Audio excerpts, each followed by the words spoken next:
Hi, this is Scott with eTrailer, and today we're going to take a look at and install our CURT Gooseneck Kit for our 2025 Chevrolet Silverado 2500. If your truck didn't come equipped with a gooseneck setup from the factory, this is a good way to get it set up. This is going to be a 7,500 pound weight down on this hitch here. It's going to be 30,000 pounds trailer weight, and that's your trailer and everything that you have in it. This is going to be a pretty cool option because with this setup here, you can take the ball out and actually store it in the hitch itself. So when you're not using it, you can just run your ball down in there and keep it with it. So, and then you have a little rubber cover here, and that's going to go in, and that's going to pop in and cover it up. That way you can still use your bed like you would a normal truck. It's a pretty cool setup. You've got your safety chain loops here, and they are spring loaded. So once you pull your chains out, those are going to go back down in place for you. Yeah, it's a pretty nice setup there. Really heavy duty. Like I said, if it isn't something you had with your truck from the factory, this is a really nice setup to get you rolling down the road with a big gooseneck trailer. As far as installation goes, I highly recommend looking at our dealer locator for these. These are pretty intense of an install, and you got to make sure you have everything in the right place. You are going to be drilling, you are going to be cutting holes, so it is kind of rough one to do, but you can do it. If you're interested in doing this one yourself, stick around and watch our installation, and we'll help you get it installed. To start our installation, there are a few things we're going to want to get out of the way. The number one thing I did is I got the spare tire out from underneath of it and got that out of the way so we have room to work. Another thing we're going to start with is we need to get this back mud flap out of the way and this front, and we're going to need to get this inner fender well out of the way on both sides. So to start that, we're going to take our T15 bit and just start on the flaps. We're going to start on the inside. We're going to have 3 here, and we're going to have 2 underneath here. 1 near the rear, and then 1 right up under the rear of our fender here.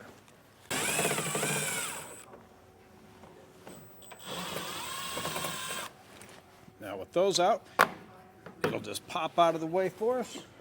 Now we can move on to our front one.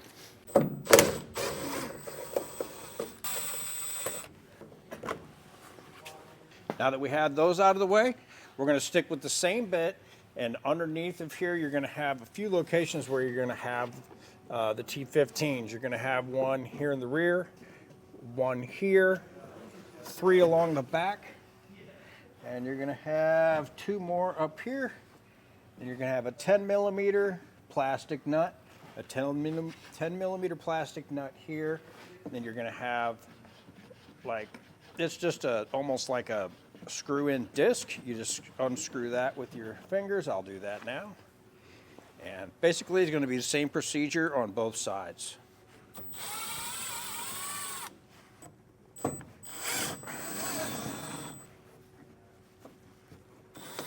Now that we have all of our hardware out of the way, we're just going to work our way around and kind of pull them out of our alignment pins.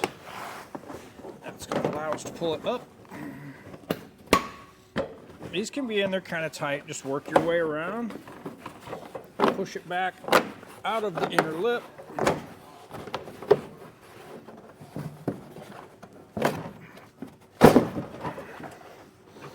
And just remove it and get it out of your way. Now on our passenger side of our frame, this is where our exhaust is basically going to run. So we need to get this shield back in here out of the way. So we have 2 13 millimeter bolts that go through the top here and the top. Now we can get in here and break these loose. That way. And then we can move on to the underneath of our truck. Probably need to use a 13 millimeter gear wrench is usually the best, a ratcheting style wrench, because you're going to have a hard time getting the socket and ratchet in there. Okay, now we can get the rest of our heat shielding out of the way. We've got our spare tire heat shield here. We're going to go ahead and get it removed. We have 13 millimeter bolts right up along the side of it here. And we'll have 2 of those.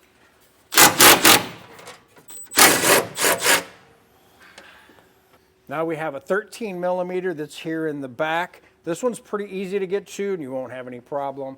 But we have another 13 millimeter up in the front, and that'll be the last one we need to get out to pull that out of there. That one can be pretty tricky, so you'll just have to figure out how to get your arm up in there and use a ratchet and just take your time and back it out. Now when you're doing this one, hold down on the top of your ratchet and just go as fast as you can with it and get it until it comes loose, and then you should be able to get it out finger tight. And once you get your bolt out, just lift up on it. And it should pop loose for you. Now that we have our truck all prepped and ready, we're gonna go get our rails ready to go in. What we wanna do is get our hardware that's gonna be going into it, and we wanna run these in down through all of our bolts with our corresponding holes. What this is gonna do is clean out the holes, because what happens is when these get coated, powder coated, it's gonna get a buildup in there, so it's best to run these through. We're gonna do that with all of our bolt holes on these, so when we put this up there, it's gonna be easier to run our bolts in finger tight, because we wanna make it easy, because we don't wanna hold all this heavy stuff in place and try and run bolts in at the same time. It makes it pretty tricky. Now that we have all of our heat shields out of the way, we need to get our exhaust where we can drop it down and have it move out of the way. So I'm gonna take a cam buckle strap and I'm gonna come right up over here. Just loop it in right there. Kind of bring it over at an angle. Go to this location here. Basically what we're doing is just going to support it, so when we break it loose, it has something to come back on. Now we'll just take a little bit of soapy water in a spray bottle and spray around our isolators. We're going to have 3 of them total. We're going to have 2 in the front, and we're going to have this one back here. We're just going to take a long pry bar and just go up against it. Sometimes it helps if you push up on your exhaust and push the isolator out of the way. And we'll do the same thing for our front 2 up here. Now we'll just hold up on our exhaust and let some tension out of our strap.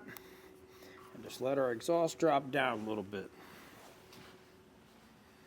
Now on the driver's side, we have this bracket with our brake lines attached to it.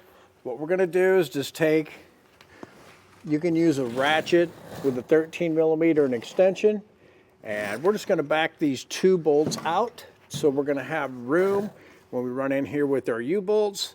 We'll be able to swing in behind here. So we just need to get this to where we can move it around enough to get our bolts through.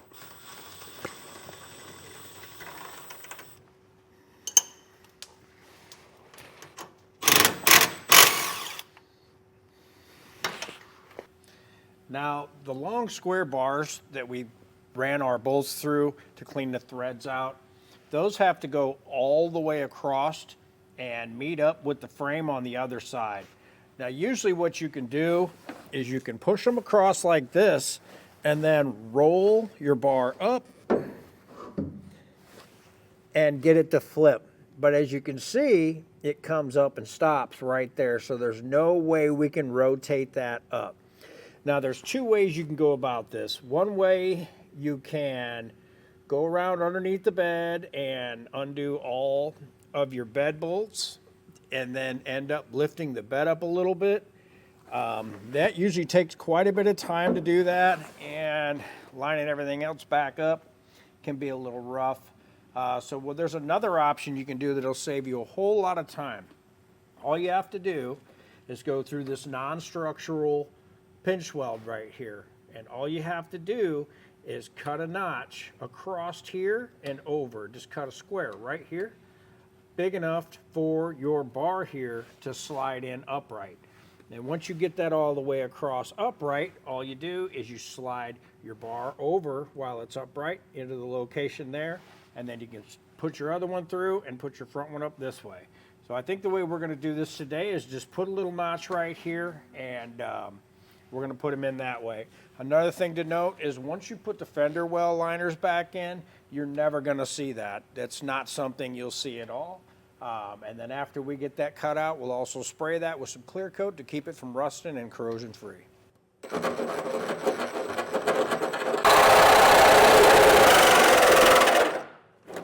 Now, once we have the little slot, now you can see that we can just push it straight through across to the other side. And one thing to keep in mind, we have these offset holes. We want this where it's to the lowest part of it down facing the frame, and we're going to do that for both of them.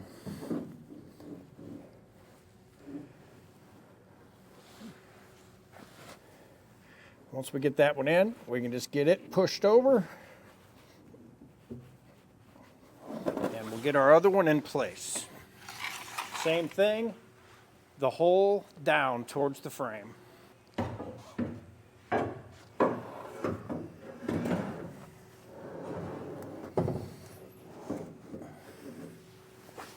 Now that we have our rails in place across here, I just want to move them up against this part of our bed. That way it's going to give me room to put our center section in place.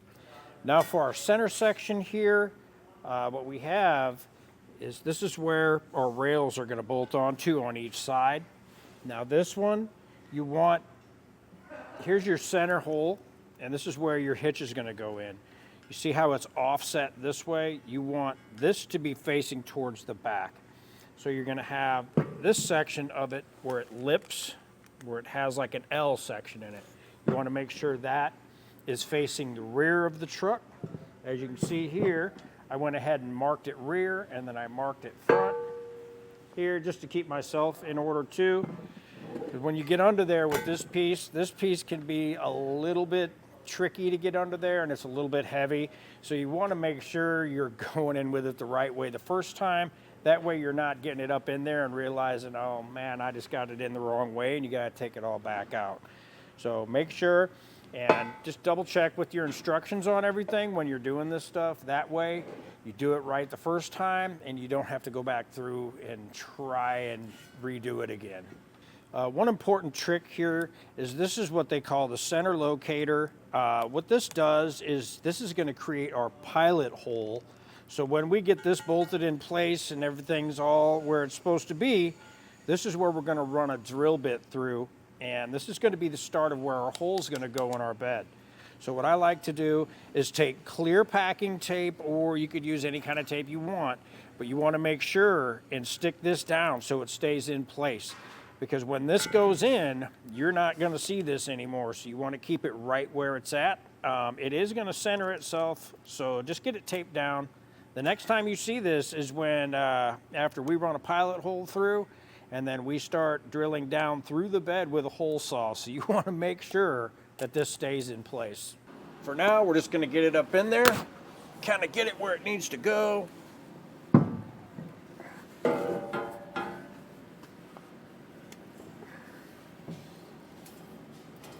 Now you're probably going to need an extra set of hands to get this put in place. We do have a couple of them started just to hold it. Now as far as your hardware goes, we started with the inside ones. What we're going to do is just get these smaller bolts here and our conical washers, and these are going to have teeth on them. So you just take your bolt and you want your teeth facing the metal. So when you get them on there, just go ahead and start them all the way across there, and just get them in as far as you can, finger tight to hold it in place. That way you can maneuver it and get them threaded.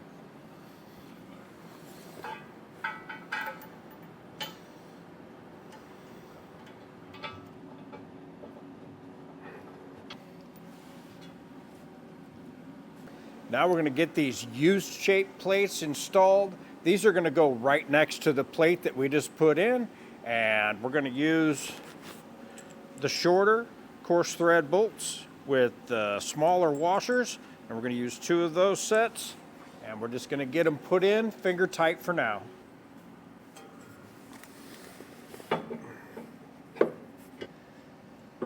Our This part can be a little tricky to do. Just take your time, get everything lined up. Once you get everything started, it's a whole lot easier to do. Just kind of run them down as far as you can by hand for now. We are going to come back through and snug everything down as soon as we get everything in place. Now, if you look over here on the driver's side, you can see why it's important to clean up the threads beforehand. If you look back in here, your access is really limited to get back in here. So you want to have your threads cleaned up. So you're going to have a hard time getting this in place and just where it's at. So make sure that your threads are good and clean. So when you get this up in here and your arms are up in here, you can get these started without having any problems. Now for our side brackets, what we're going to have is this is going to be our side bracket that goes on the side of the frame and mounts up to our crossbars. So you want this part facing the back of the truck like this, and you're going to want the part with the 3 holes in the front. Now with the long bed, this is very important because this is where we're going to end up mounting this bracket, and that's, you'll see in a minute why that's important that we do this. We're just going to start off with our U-bolt and our hardware. We're going to have our U-bolt and our flange nuts, no washers on this one. So we're just going to get it set in place, and we'll show you how to do that. Just make sure there's no wires or anything in your way where you're putting your bracket, your U-bolt through, run it through the frame, just kind of let it sit there. Now we'll come back through with our plate and just kind of get it stuffed under here. This can be a little tricky doing it by yourself, so if you have an extra set of hands that can hold your U-bolt in place in the back, that would be very helpful. Once you get one through, get one of your nuts started, finger tight on both of them, just to hold it in place.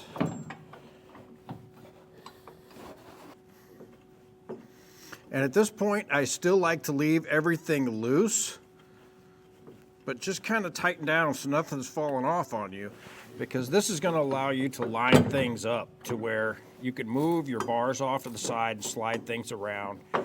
It's just going to make it easier to line up all your bolt holes that you have on these, so keep that in mind. If you start cranking things down, it's going to make it a whole lot harder on you to line everything up. From here on out, what we have left is we have our large bolts with our large washers. Those are going to be going on into the plate next. And we have our carriage bolt, our plate, and our bolt, and our other 2 bolts that are going to our extension plate that will mount onto our plate. So now what we're going to do is just get these big ones installed, and that's going to help get everything lined up.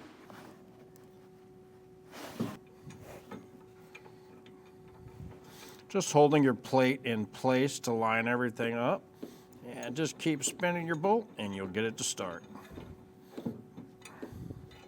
Now we can move on to our carriage bolt, and what we're going to do is take our fish wire that we have in our kit, we're going to run our plate through, and we're going to thread on our carriage bolt onto the end of our fish wire. This is going to allow us to drop this bolt into the frame and then pull it back through once we get this plate installed. Now this hole right here on both sides, we did experience an issue where we got our carriage bolt to want to go in and it would stop. So if you take a little file and you just file this up a little bit right here, or you can use like a reamer bit on a drill and just take a little bit off of there, that'll give you enough to drop it through. And follow that up with our plate. Drop those in. Now we'll take our bracket that's going to go right here on the side. Run our fish wire through that.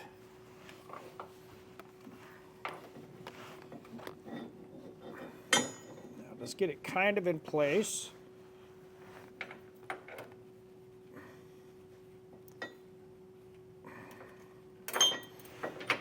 Pull your hardware through and just hold it in place there. Now Now this part you got to be a little careful. You're going to want to pull on your fish wire. You can pull most of it back out of the way and start your nut,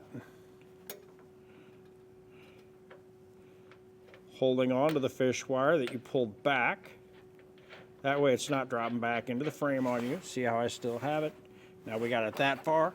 Now we can just pull off our fish wire. Just uncoil it around it, pull it off. Now what I like to do is while pulling on the nut of this, I will kind of bring it down as tight as I can, just to hold it in place.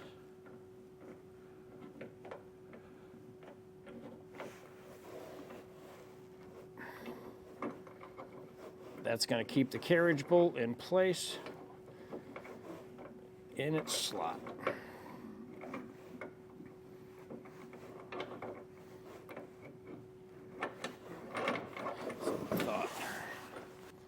Now that we have our holes lined up and our carriage bolt in place, we can put our hardware on for our extension plate.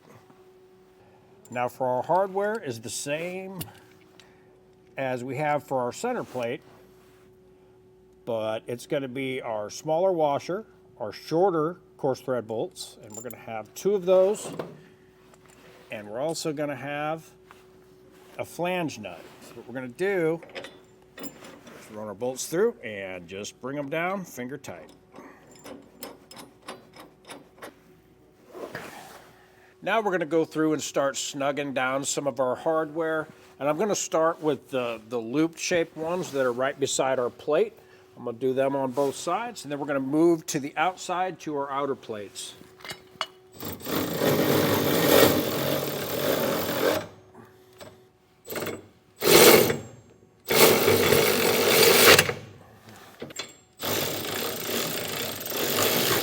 Now we're going to go ahead and tighten up the carriage bolt on both sides.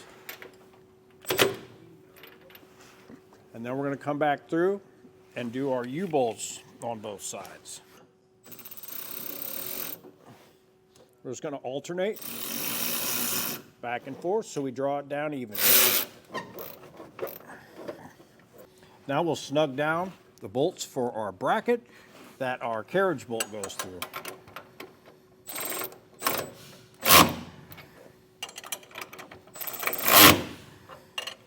Now we'll go through and tighten up and just snug down our center section hardware. That's going to be a 3/4 for those, and we're just going to get them snug.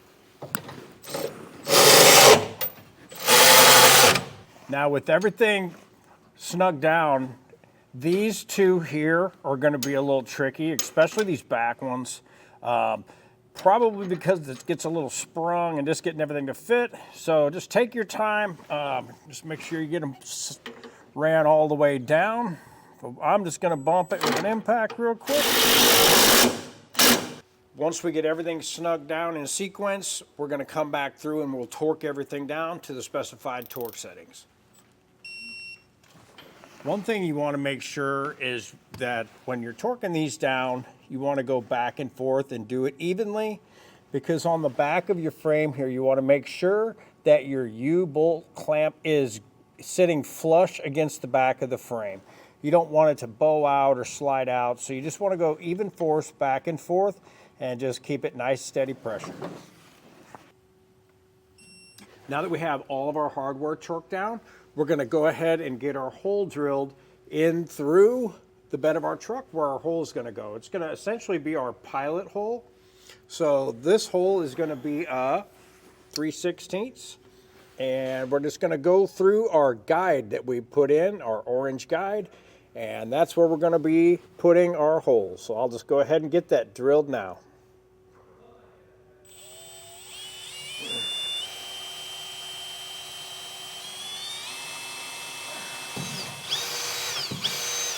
And while we're under here, we're going to go ahead and punch the holes for the pilot holes for all of our safety chain loops.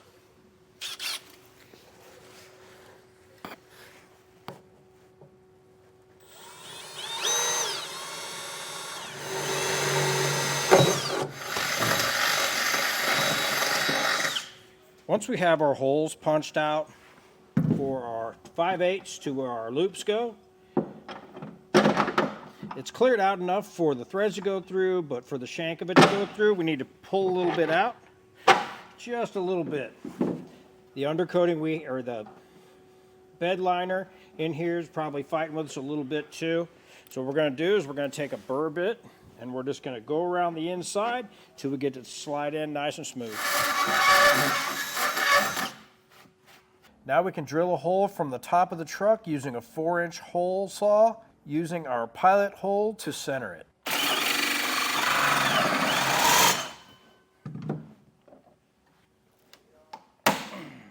Once we have our hole all cut and everything looks good, we're just going to go through and deburr the hole around this. I'm just going to use a small file and just get any little edges off there that you can. Just kind of clean it up. Once we have the holes all deburred, we'll just come through with some paint and we'll just get that covered up to keep them from rusting.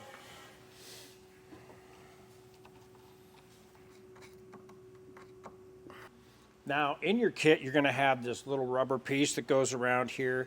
Unfortunately, on ours, our bed liner is really thick, so we're not able to get it through here. Plus, it is so close to the bed right here on a lower portion of our bed. There's no way to get that through. So we're just going to leave that painted. Now we'll move on to getting all of our hardware installed to get our hitch set up the rest of the way. Now, on the bottoms of our safety chain loops, we're going to take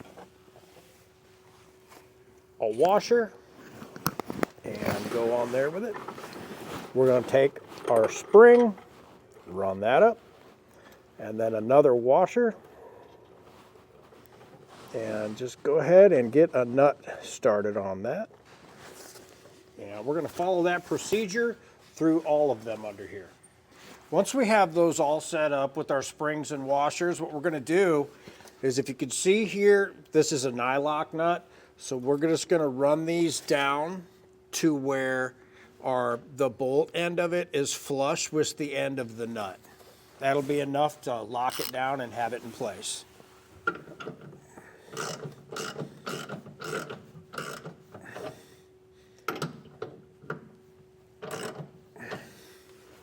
And right about there is where we want it to be. Now we'll go ahead and get our ring in here. Just going to line it all up. Now, if yours don't fit for you, you may need to trim it out a little more just to get it to go. But ours is fitting perfect. So we're just going to go ahead and get our screws started all the way around. Now you just want to snug these down pretty good. Don't have to get them too crazy tight. Just get them good enough to sit down. Now I just want to do a little quick test fit with our handle. Right here it is going to bump into this tab that hangs down. So what I'm going to do is I'm just going to bend this back a little bit to make clearance for it. Sometimes you have to, sometimes you don't. It just kind of depends on your truck, but this tab will have to get bent over out of the way a little bit. And you can do this two different ways. You can either bend it back or over. I'm going to do, let's see if I can get it to roll over.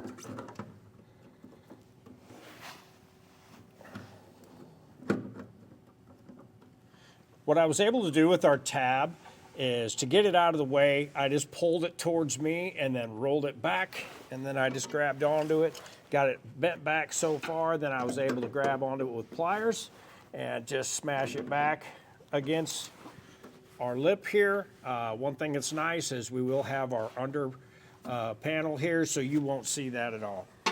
Now we've got our handle run through. We want to make sure it gets through this tab on the driver's side.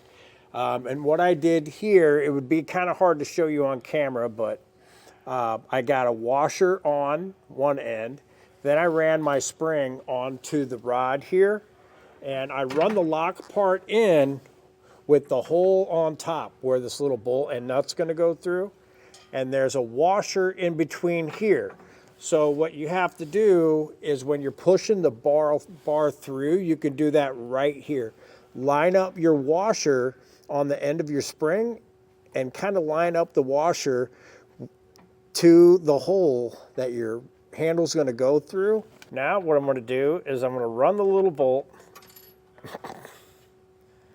through the back of our ball lock here. And that's going to go through. Make sure it goes through the handle. And we have that. And now we can take our supplied nut and just run that on the end.